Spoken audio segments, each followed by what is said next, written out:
The U.S., Israel, and Iran are insisting they're prepared to keep the fight going as the war enters a third week.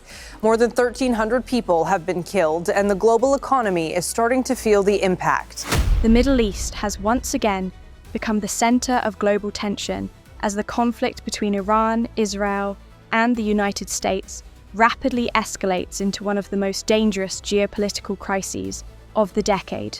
What began as a sudden series of airstrikes has now evolved into a multi-front confrontation involving missiles, drones, cyber warfare, and regional alliances. Governments across the world are watching closely because the outcome of this conflict could reshape the balance of power in the Middle East and potentially affect global energy markets, international security, and the future of nuclear deterrence. The current war began in the early hours of February 28, 2026, when Israel launched a massive military operation against Iran with support from the United States. The strikes targeted military bases, missile launch sites, intelligence facilities, and suspected nuclear infrastructure inside Iran.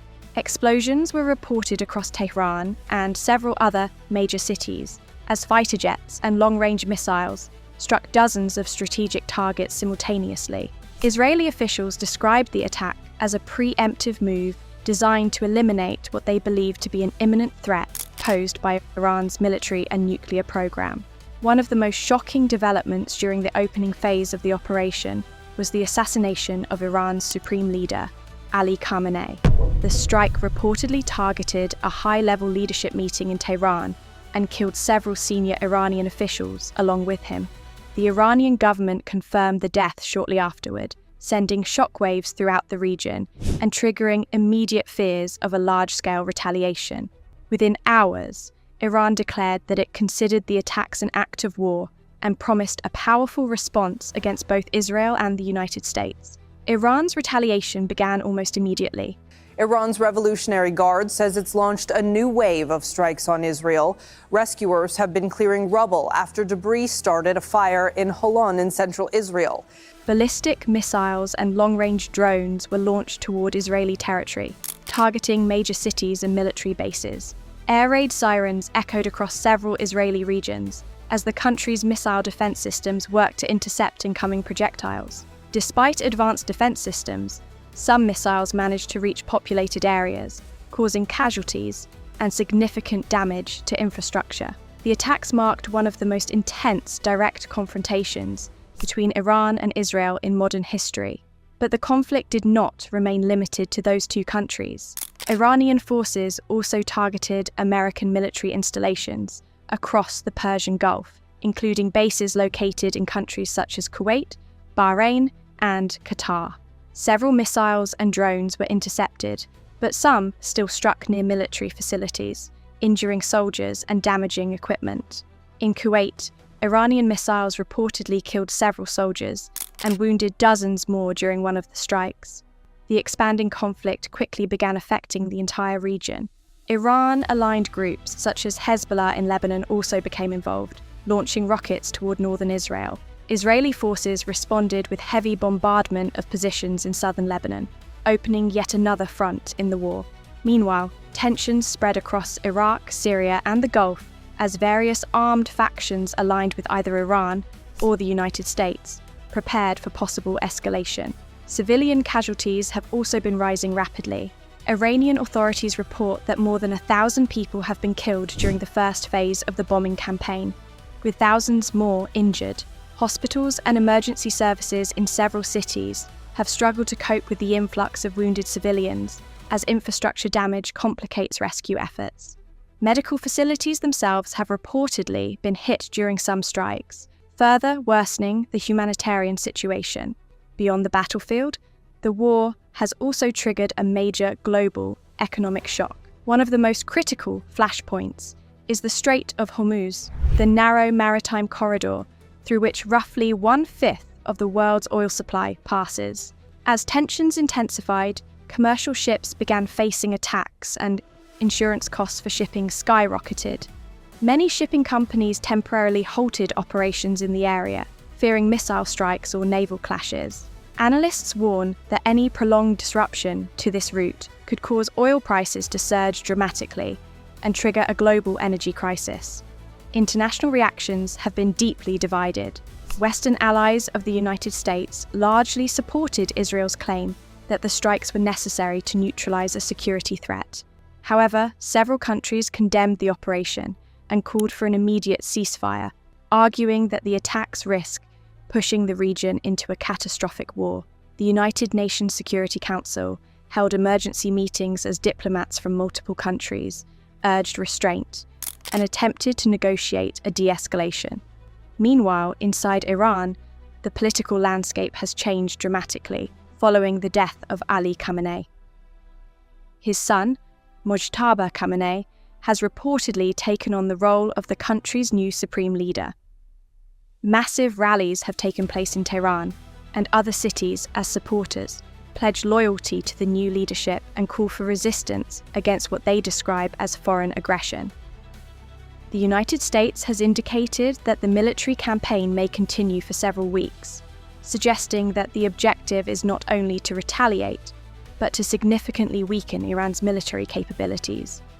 According to officials, American and Israeli forces have already struck thousands of targets across Iran, including command centers, missile storage facilities, and key elements of the country's defense infrastructure. However, Iran has shown no signs of backing down. Iranian military leaders have warned that any continued attacks will trigger broader retaliation against American interests throughout the region. They have also threatened to target shipping routes and energy infrastructure in Gulf countries that support the United States.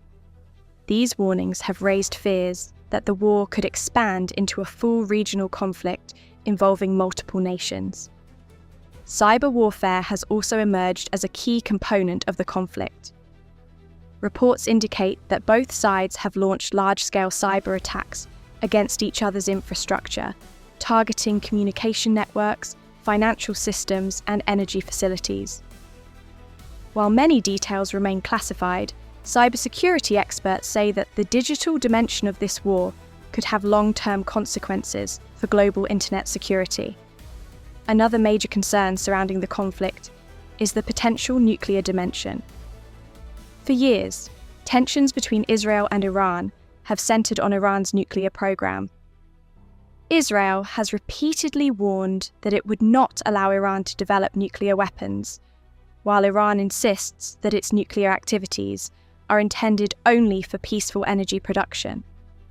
The destruction of nuclear-related facilities during the recent strikes has intensified fears that the conflict could escalate into a nuclear confrontation if diplomacy fails.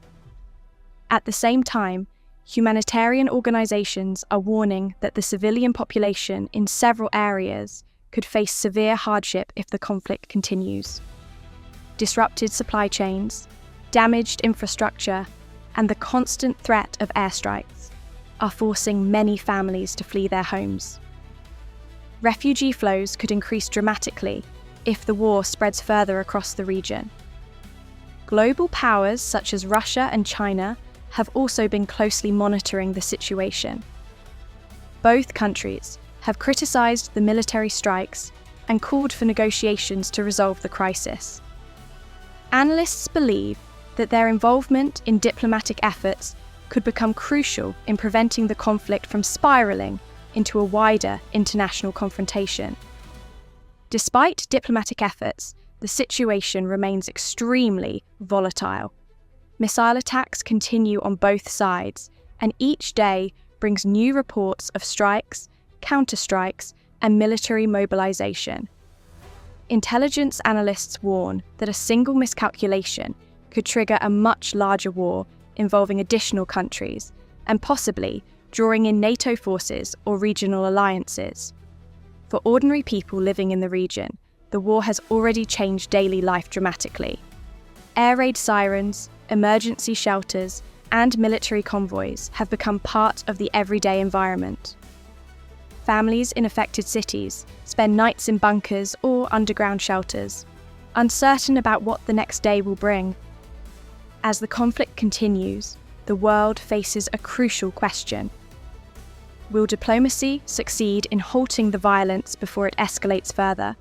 Or will this confrontation become the beginning of a broader Middle Eastern war? The answer remains uncertain. What is clear is that the Iran-Israel-United States conflict of 2026 has already reshaped global politics and demonstrated how fragile stability in the Middle East remains. With powerful nations directly involved and regional alliances mobilizing, the coming weeks may determine whether the world moves toward de-escalation or toward one of the most dangerous wars of the modern era.